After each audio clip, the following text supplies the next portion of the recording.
بسم اللہ الرحمن الرحیم۔ السلام علیکم ناظرین، آپ کا میزبان علی حسین جی۔ عید کی چھٹیاں آ گئی ہیں اور جو کیپٹل ہے اس میں سارے لوگ اپنے اپنے گھروں میں چلے گئے ہیں، دفاتر وغیرہ خالی ہوتے جا رہے ہیں ایسا ایسا، لیکن اپ ڈیٹس جو ہیں وہ اب بھی جاری ہیں۔ حکومت کی جانب سے، جوڈیشری کی جانب سے، اڈیالہ جیل سے خبریں، جو چیزیں ہیں وہ ابھی بھی اسی روٹین سے جاری ہیں۔ ایک تو جوڈیشری جو ہے وہ یہ چیز سمجھ رہی ہے کہ ہمارے معاملات میں مداخلت ہوتی ہوئی نظر آ رہی ہے اور بہت زیادہ مداخلت ہے۔ جو جوڈیشری ہے اس میں جو خاص کر کے لاہور ہائی کورٹ کے چیف جسٹس احمد شہزاد صاحب نے سپیچ کی ہے، ایکچولی وہ سپیچ جس دھڑلے سے کی گئی ہے وہ سپیچ کرنی چاہیے تھی چیف جسٹس قاضی فائز عیسیٰ صاحب کو، مگر ان میں اتنے گٹس نہیں ہیں کہ وہ اس لیول پہ سٹینڈ لے جائیں۔ تو جسٹس احمد شہزاد صاحب لاہور ہائی کورٹ، پنجاب کے اندر جو سب سے بڑی ہائی کورٹ ہے اور جس کی ڈومین سب سے زیادہ ہے، اس میں ان کا ایک اہم رول، وہ چیف جسٹس ہیں، تو ان کو وہاں سے ہٹا کر نیکسٹ لیول پہ لے جایا گیا ہے، اور وہ نیکسٹ لیول ہے سپریم کورٹ آف پاکستان۔ یعنی کہ جو ارباب اختیار لوگ ہیں، جو طاقتور لوگ ہیں، جو انتظامیہ ہے، جو پنجاب کی خاص کر کے حکومت ہے، وہ یہ سمجھ رہی تھی کہ جسٹس احمد شہزاد صاحب ہمارے لیے خطرناک ثابت ہو سکتے ہیں، اور ان کے جو فیصلے ہوں گے وہ بغیر کسی خوف کے ہوں گے، وہ لچک نہیں لیں گے۔ آئین اور قانون کی جو وہ بات کر رہے ہیں اور جس طریقے سے انہوں نے کل سپیچ کی ہے، بالکل تمام کے تمام لوگوں کے ایک بار جو خانے ہیں وہ چت کر دیے ہیں، اور طاقتور کو یہ بالکل واضح پیغام تھا کہ اب آپ کی مداخلت عدلیہ میں برداشت نہیں کی جائے گی، بلکہ ہم اس کو ختم کرنے کی کوشش کر رہے ہیں، اور انہوں نے ساتھ میں یہ کہا کہ ہم اس کو ختم کر کے دم لیں گے۔ تو اسی لیے ان کو سپریم کورٹ آف پاکستان میں سیٹیں جو خالی پڑی ہیں ان کے اوپر جسٹس مقرر کر دیا گیا، سپریم کورٹ کا جج مقرر کر دیا گیا۔ اب ظاہر ہے پنجاب میں کوئی نیا چیف جسٹس آئے گا لاہور ہائی کورٹ کا، اور دیکھیں گے کہ وہ کس طرح معاملات کو لے کر چلتا ہے، لیکن چیف جسٹس احمد شہزاد صاحب جو ہیں وہ بڑے آئین اور قانون کے مطابق لاہور ہائی کورٹ کو چلانے کی کوشش کر رہے تھے، اور وہ چاہتے تھے کہ کوئی سیاسی وکٹمائزیشن نہ ہو، کسی قسم کا کوئی پریشر کسی جج کے اوپر نہ ہو، جیسے انہوں نے محمد عباس کے لیٹر کے اوپر سٹینڈ لیا جو ATC کا جج ہے سرگودا کا۔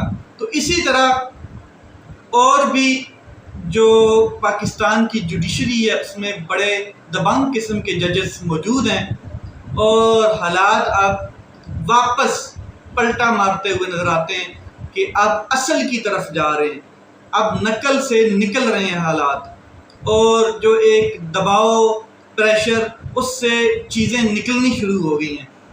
ججز نکل رہے ہیں ان چیزوں سے کہ ہمیں ہر قسم کی قربانی قبول ہے، مگر یہ ذلت نہیں قبول، اور اللہ کے سامنے ہم نے پیش ہونا ہے، اور نا انصافی ہم کسی کے ساتھ نہ کریں۔ تو ججز یہاں پر اٹل ہیں۔ فار ایگزامپل آپ اسلام آباد ہائی کورٹ کے ججز دیکھ لیں 6، پھر سپریم کورٹ آف پاکستان میں جسٹس منیب اختر بیٹھے ہیں، جسٹس اطہر من اللہ صاحب، جسٹس جمال خان مندوخیل، بہت اہم جسٹس عائشہ ملک، اہم ترین جسٹس بیٹھے ہیں۔ تو صرف ایک جسٹس قاضی فائز عیسیٰ کے حوالے سے اگر ہم یہ بات کرتے ہیں کہ وہ کمپرومائزڈ ہیں، تو اس کا مطلب یہ نہیں کہ باقی بھی ہیں، جوڈیشری میں بڑے اعلیٰ لیول کے ججز بھی بیٹھے ہیں۔ تو جسٹس احمد شہزاد جو chief justice Lahore high court تھے، ان کو سپریم کورٹ آف پاکستان کا جج مقرر کر دیا گیا، نوٹیفیکیشن جاری کر دی گیا۔ ساتھ میں جسٹس عقیل احمد جو عباسی صاحب ہیں، جو سندھ ہائی کورٹ کے چیف جسٹس ہیں، ان کو بھی سپریم کورٹ کا جج مقرر کر دیا گیا۔ اب بات کرتے ہیں مسلم لیگ نون اور پیپل پارٹی میں جو چل رہی ہے ایک کلیش۔ بظاہر یہ ایسا لگ رہا ہے کہ پیپل پارٹی جو ہے وہ جو عوام دشمن بجٹ آیا ہے اس میں خوش نہیں ہے۔ اچھا میں آپ کو ایک بات بتا دوں، بجٹ کے اوپر بحث ہونی ہے، بجٹ ابھی تک پاس نہیں ہوا، بجٹ صرف پیش کیا گیا ہے، بحث ہونی ہے، بحث کے بعد اس کو اپروو کیا جانا ہے، پھر ایوان بالا میں جانا ہے، اس کے اوپر بحث ہونی ہے، یعنی کہ سینٹ میں بھی جانا ہے۔ تو اگر پیپل پارٹی بیچ میں سے وڈرا کر جاتی ہے تو بجٹ پاس نہیں ہو پائے گا، حکومت دھڑام سے جا گرے گی۔ لیکن یہاں پر یہ ایک ظاہر کیا جا رہا ہے کہ پیپل پارٹی عوام کے ساتھ کھڑی ہے، عوام دشمن بجٹ کو قبول نہیں کر رہی ہے۔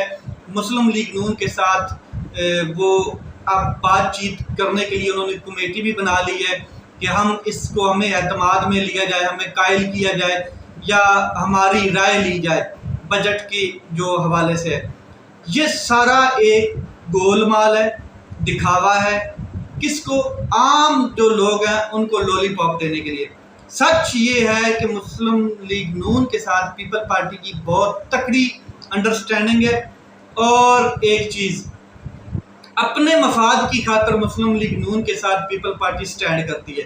پیپل پارٹی کچھ نہ کچھ مزید بجٹ پاس کروانے کے لیے اپنے لیے کچھ نہ کچھ مزید راستے کھولے گی۔ ایسا نہیں ہے کہ وہ عوام کے لیے سوچ رہی ہے کہ ہم یہ جو لڑائی کر رہے ہیں چھوٹی موٹی جو بھی چل رہی ہے۔ اب بات کرتے ہیں شیخ رشید صاحب نے 40 دن چلے کے بعد آج ایک پہلا انٹرویو دیا ہے۔ پہلے انہوں نے ایک جو انٹرویو دیا تھا وہ عمران خان صاحب کے اگینسٹ انٹرویو تھا، جس میں انہوں نے جو چلے کے فوراً بعد دیا تھا، کوئی عمران خان صاحب کے اوپر براہ راست ڈائریکٹ قسم کے الزامات نہیں لگائے تھے، مگر عمران خان صاحب کے خلاف انہوں نے انٹرویو دیا تھا، اور تب بھی ان کی جان بخشی ہوئی تھی کیسز میں، اور ابھی آزاد وہ گھوم رہے ہیں۔ پھر عمران خان صاحب نے الیکشن میں ان کے خلاف اپنے لوگ کھڑے کر دیے تھے۔ ان کی خواہش تھی کہ میرے سامنے کوئی کینڈیڈیٹ الیکشن میں نہ کھڑا ہو، پی ٹی آئی کا خاص کر کے۔ تو کیا کہتے ہیں شیخ رشید صاحب، ذرا ان کی بات کرتے ہیں۔ ایک تو انہوں نے کہا کہ شہباز شریف صاحب جو ہیں وہ لیٹنے سے جب لیٹے ہیں شہباز شریف صاحب تو ان کی جو سیاست ہے وہ چمک گئی ہے، ان کو لیٹنا آتا ہے، اور یہ تو دستخط کے لیے بٹھایا گیا ہے جس کی کوئی عزت نہیں ہے، سارے نظام کی کوئی عزت نہیں ہے۔ نواز شریف صاحب شہباز شریف صاحب سے قدرے کم کرپٹ ہیں، یہ وہ کہہ رہے ہیں۔ پھر کہتے ہیں کہ کبھی اس کی غیرت جاگ جاتی ہے۔ نواز شریف صاحب جو ہیں وہ جس طریقے سے انگوٹھا لگا کے آئے ہیں وہ پرائم منسٹر کی خواہش نہیں کر سکتے، اور اس کو کبھی بننے بھی نہیں دیں گے پرائم منسٹر۔ جہاں پر یہ انگوٹھا لگا کے آئے ہیں وہاں کی بات کر رہے ہیں، اور یہ گڈ بکس میں نہیں ہے۔ اس لیے نواز شریف صاحب ایسے ہی ہیں جیسے اب شیخ رشید صاحب ہیں۔ بات تو انہوں نے کھلم کھلا سمجھا دی سب کو۔ پھر آگے کہتے ہیں کہ اگست کے بعد آر پار ہو جائے گا، یہ جو اگست ہے، اور نیا سسٹم بھی ہو سکتا ہے۔ پہلے ان کے پاس کیا ہے؟ گنگو تیلی نہا رہا ہے، کچھ بھی ہو سکتا ہے، میں سیاست نہیں چھوڑ سکتا، اوڑھنا بچھونا ہے میرا سیاست، اقتدار میں ہوں تو کہتے ہیں آپ کی آنکھیں ہیما مالنی سے ملتی ہیں، وہ جو انڈین ایکٹریس ہے، اور جب اقتدار میں نہ ہوں تو پھر یہ مجھے کسی لیول پہ نہیں سمجھتے۔ تو چلے کے بعد لوگوں نے مجھے کوئی فون نہیں کیا۔ چلہ آپ کو پتہ ہے کہ بڑا سٹرونگ چلہ یہ کاٹ کے آئے تھے۔ شیخ رشید صاحب نے ایک اہم ترین انکشاف بھی کیا، وہ کہتے ہیں کہ حقیقت سے پردہ اٹھاتے ہوئے یہ میں بات کرنا چاہتا ہوں کہ 2014 میں لندن پلان بنایا گیا تھا، اور اس وقت علامہ طاہر قادری لندن آئے اور وہاں ان کی ملاقات عمران خان صاحب سے بھی ہوئی تھی۔ شیخ صاحب نے کہا کہ وہ اس وقت پلان اور ملاقات سے اس وقت آگاہ تھے۔ یہ جو 2014 کا دھرنا ہوا، یہ پھر ڈائریکٹ ایک قسم کا الزام لگایا جا رہا ہے عمران خان صاحب کے اس دھرنے کے حوالے سے، اور جو یہ کہ پہلے ہی ڈیسائیڈ تھا، طاہر القادری صاحب اور عمران خان صاحب ڈیسائیڈ کر چکے تھے اس چیز کے حوالے سے۔ پھر 190 ملین پاؤنڈ کے حوالے سے انہوں نے بات کی کہ شیخ رشید صاحب کہتے ہیں 190 ملین پاؤنڈ والی میٹنگ میں انہیں 4 مرتبہ بلایا گیا لیکن وہ نہیں گئے۔ شہزاد اکبر کی کسی چیز میں نہیں جاتا تھا، وہ آیا تو ادھر سے ہی تھا، وہ میرا محتاج تھا، لیکن کبھی وزارت کے دفتر میں نہیں آیا تھا اور میری اس سے سلام دعا ہی نہیں تھی، لیکن میں نے اپنی اتھارٹی کبھی چیلنج نہیں کرنے دی۔